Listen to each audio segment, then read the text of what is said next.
Today, I want to talk to you and share a little bit about my journey, about one of the primary things that will rob us of every ounce of possibility that exists within our life. So let's talk a little bit about fear.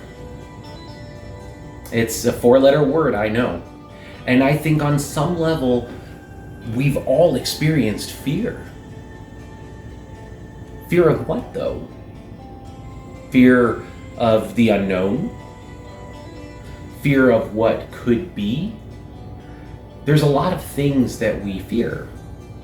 And one of my favorite quotes about fear actually comes from a little known movie from Will Smith. And his quote is that fear is not real. The only place that fear can exist is in our thoughts. It's in our thoughts of the future. It is a product of our imagination causing us to fear things that do not at present and may not ever exist. Do not misunderstand me. Danger is very real. But fear is a choice. The first time I heard this quote, I wanted to argue. But the more I started to think about it, the more the realization came into play that fear really is an illusion. It's an enemy of progress within ourselves because it hinders us from moving forward. Now, for me, there's really two types of fear. There's fear of failure, which honestly stops people from ever even getting started. And then there's the more dangerous of the two, which is the fear of success. Now, believe it or not, whether you want to admit it or not, fear of success is more damaging to people than a fear of failure. Because most people who are afraid of a failure won't ever start. And that's okay, because there's still a lot of things that they will do in their life to get the ball rolling. So fear of failure, it never starts the journey. But as long as we're alive, we're always on some sort of a journey. It just may stop us from bringing forth a new venture into our life. Well, not a big deal there. Unless, of course, you want more out of your life. But a fear of success robs people of ever moving forward in their life. And what's so funny about being afraid of success is we're afraid a lot of times of the responsibility of what comes from being successful. Think about that for just a second. You're afraid of what happens if you succeed. You're not necessarily afraid of the success, but of the responsibility that comes with it. Usually, the responsibility that comes with that is financial independence. It can also be more responsibility. People rely on you. There could be a lot of underlying issues to a fear of success that really frees a person in their tracks and never allows them to move forward. It stunts, it inhibits progression going forward. You know, I've never been afraid in my life to start something new. That's not something that's ever plagued me like it's plagued a lot of other people. But succeeding, that's a whole other ball of wax that terrified me for a lot of years. Because if I fail, because I never started, or because I started a project that I wasn't all that interested in, no harm, no foul. But if I step into a position and really succeed, oh my gosh, now I have stuff that I have to do. In my calling as a spiritual guide on the path of progression in the lineage of King Solomon, success is bringing the light and the potential and helping to facilitate healings with other people. Success in that area, one, means that you're under a little bit of a microscope from other people, because you're saying to the world, I may not have all of the answers, but I do have answers. And so if you don't have your life figured out, then there's no possible way for them to have their life figured out. And they're going to only emulate what you're doing. And you're only going to attract where you're at in your life. And the issues that you're currently having are going to be the same issues that your clients have. So being successful there creates responsibility. And it creates so much more drama in our head from the negative ego than a fear of failure would have ever created, because I wouldn't have even started. So then I don't have to worry about all that other stuff. But when we really look and identify failure, or fear of failure, or fear of success, what do they really both have in common? Think about this for just a second. I mean, we're afraid of outcomes, good or bad, that may or may not ever exist. Our brain is the enemy in this particular instance, because it's throwing all of these scenarios and creating all of this drama around maybe unhealed patterns, maybe even around just how we feel about ourselves. And that starts to answer a little bit more. See, fear isn't the problem. Fear is actually genetically something that we wanted to have in our life because it protects us.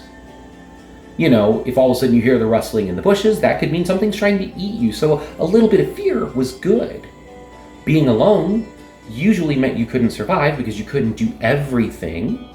So fear, if you're talking 10,000 years ago, 5,000 years ago, was healthy. But now we can pick up food at the store. We can live our lives mostly by ourselves, and nothing bad happens. So fear, while it was an evolutionary process to keep us safe, now keeps us from progressing. So it's kind of went and done a full 180 from its usefulness. There's a lot of things in my life that actually do that on a regular basis. They go from being super important to just being something now that is a crutch, that stops me from moving forward in my life.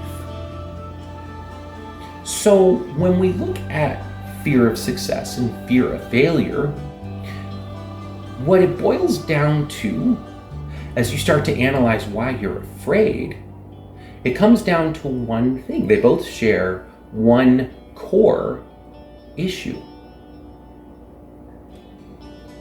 And I would say in almost every client and every person that I talk to that has these fears, it's self-worth. We do not believe that we are worthy of the success, the joy, the freedom, the life that doing this would bring us. Because maybe we don't even know what it looks like in our head. But it's worth. And that is such an inhibitor, because honestly, as long as we do not feel worthy within ourselves, that means we also don't know ourselves. And most of us, honestly, are afraid of that, of getting to know the true us. For years, I used to say, I don't even know if I would like who I might be, because I didn't know who that was. I mean, I was a son, and I was a partner, and now I'm a husband, and I was a brother, and I was a friend, and I was this, and I was that, and I was all of these things to all of these other people.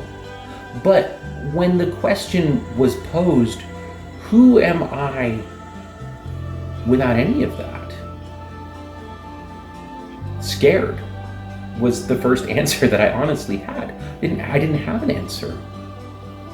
But as I progressed through my journey and received the life activation and Empower Thyself and have gone through our Universal Kabbalah program within the Mystery School, I have started to understand something, that I didn't believe I was worthy because I didn't know who I was. How can a person be worth anything if you don't know who that person is? If we measure a man or a woman by their worth, what are we measuring? Well, we're measuring them.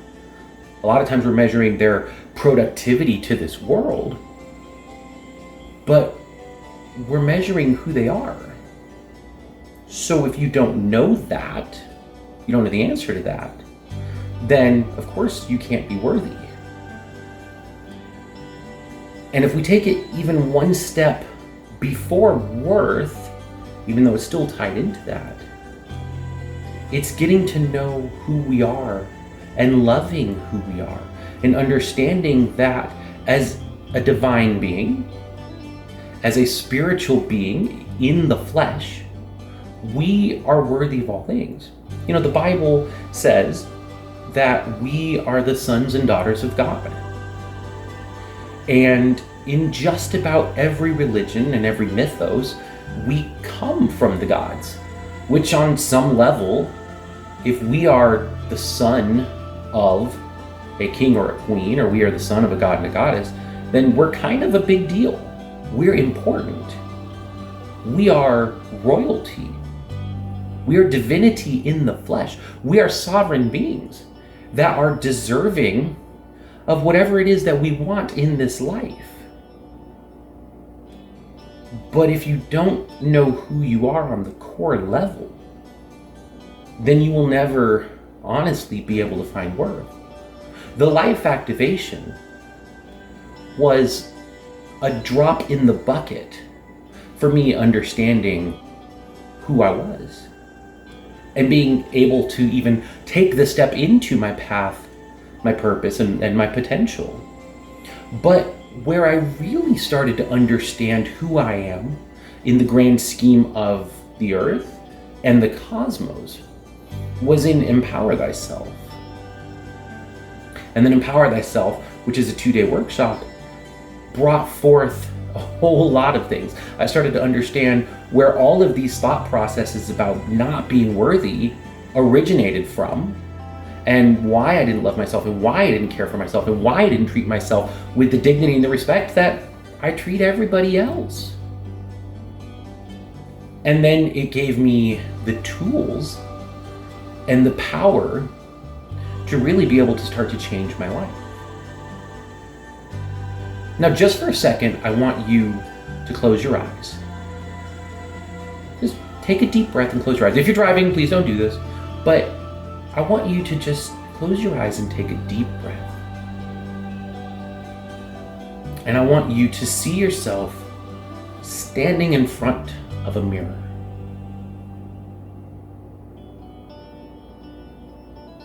Just see yourself standing there. And then I want you to see yourself as your highest and your best. And whatever that would look like for you, whether that's maybe a successful businessman or woman, maybe that's a politician, maybe that's a pastor, preacher, teacher, healer, whatever it is, I want you to see that in your mind. Own that image for a moment.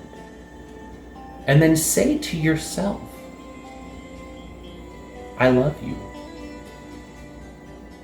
And I am worthy of becoming this. I am this.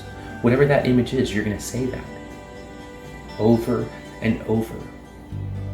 Looking in that mirror inside your mind, knowing that you are worthy, that you are divine, that you are the descendant of kings and queens and royalty alike, that you were put forth on this earth for more.